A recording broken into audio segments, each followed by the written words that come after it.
نحمده ونصلي ونسلم علی رسولہ الکریم، اما بعد فاعوذ باللہ من الشیطان الرجیم، بسم اللہ الرحمن الرحیم۔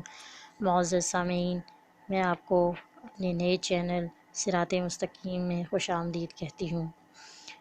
معزز سامعین، مشرکانہ عقائد سے متعفن ماحول میں جب ایک جابر اور قاہر حکمران کے دور میں اللہ تعالیٰ نے حضرت ابراہیم علیہ السلام کو پیدا فرمایا اور انہیں ایسا ذہن رسا مرحمت فرمایا جس نے آپ کے گم کردہ راہ اہل وطن کے جھوٹے معبودوں کا طلسم توڑ دیا۔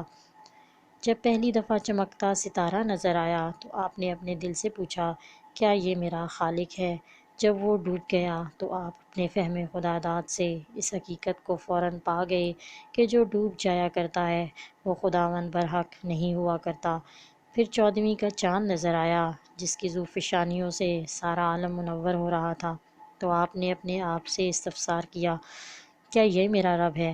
لیکن جب وہ بھی غروب ہو گیا تو اس راز کو پانے میں انہیں ذرا دیر نہ لگی کہ جو غروب ہو جائے، جسے خود قرار نصیب نہ ہو، وہ کائنات کا خالق و مالک نہیں ہو سکتا۔ پھر آفتاب عالم تاب کی روشن کرنوں نے آپ کے دامن توجہ کو اپنی طرف کھینچا تو اس کے بارے میں اپنے دل سے سوال کیا کہ یہ تو پہلے دونوں سے بھی بڑا ہے اور روشن تر بھی، کیا یہ میرا رب ہے؟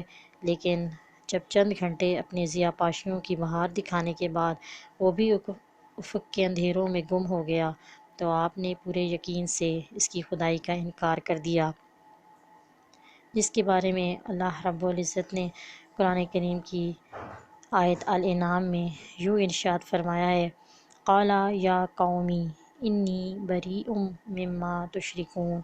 آپ نے فرمایا، اے میری قوم، میں بیزار ہوں ان چیزوں سے جنہیں تم شریک ٹھہراتے ہو، اور اعلان کر دیا، بے شک میں نے پھیر لیا ہے اپنا رخ اس ذات کی طرف جس نے پیدا فرمایا آسمانوں اور زمین کو یکسو ہو کر۔ میرا خدا تو وہ ہے جو ان تمام انوار کے سرچشموں کو پیدا کرنے والا اور ان کو ردائے نور پہنانے والا ہے۔ دنیا کے دوسرے عامروں کی طرح اپنی رعایا کے رزق و جملہ وسائل کو نمرود بھی اپنے قبضہ میں لیے ہوئے تھا۔ جو اس سے رزق کی بھیک مانگتا تو وہ اس سے اپنی خدائی کا اقرار کراتا، تب اس کو مٹھی بھر غلہ دیتا۔ علامہ ابن جریر طبری زید بن اسلم سے نقل کرتے ہیں، دنیا میں سب سے پہلا جابر نمرود تھا۔ لوگ اس کے پاس حاضر ہوتے اور ان کے کاسہ گدائی میں کچھ ڈال دیتا۔ ایک روز ایسے لوگوں کی معیت میں حضرت ابراہیم علیہ السلام بھی تشریف لائے جو ابھی نوخیز جوان تھے۔ جب روزی کے طلبگار جھولیاں پھیلائے اس کے سامنے حاضر ہوئے تو اس نے پوچھا، من ربکم، تمہارا پروردگار کون ہے؟ قالوا انتا، تو وہ کہنے لگے تو۔ حضرت ابراہیم اپنی باری پر اس کے سامنے آئے تو اس نے آپ سے بھی یہی سوال پوچھا کہ من ربک؟ آپ نے برملا جواب دیا، ربی الذی یحیی و یمیت، میرا رب وہ ہے جو زندہ کرتا ہے اور مارتا ہے۔ نمرود نے کہا، یہ تو میری صفت ہے، جس کو میں چاہتا ہوں زندہ چھوڑ دیتا ہوں اور جس کو چاہوں موت کی نیند سلا دیتا ہوں۔ حضرت ابراہیم علیہ السلام نے فرمایا کہ میرا خدا سورج کو مشرق سے طلوع کرتا ہے اور تو اسے مغرب کی طرف سے طلوع کر۔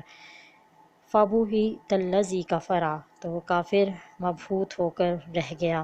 اس نے حضرت ابراہیم کو خالی ہاتھ واپس کر دیا۔ آپ واپس گھر لوٹے تو مٹی کے ایک ڈھیر کے پاس سے آپ کا گزر ہوا۔ آپ نے اپنی چادر میں اس ڈھیر سے کچھ مٹی باندھ لی تاکہ چادر میں کچھ بندھا ہوا دیکھ کر گھر والوں کو اطمینان ہو جائے۔ آپ نے گٹھری رکھی اور سو گئے۔ آپ کی اہلیہ نے اسے کھولا، اس میں مٹی نہیں تھی بلکہ بہترین قسم کی گندم تھی۔ اسے پیسا، روٹی پکائی، آپ جاگے تو روٹی پیش کی۔ آپ اسے دیکھ کر اپنے رب کی قدرت اور اس کی عنایت پر اس کا شکر ادا کرنے لگے۔ معزز سامعین، یہ سلسلہ یوں ہی جاری رہے گا، آپ میرے چینل سے جڑے رہیے۔ انشاءاللہ سلسلے وار میں آپ کے سامنے یہ تمام واقعات کو پیش کرتی رہوں گی۔ اجازت چاہتی ہوں، اللہ حافظ۔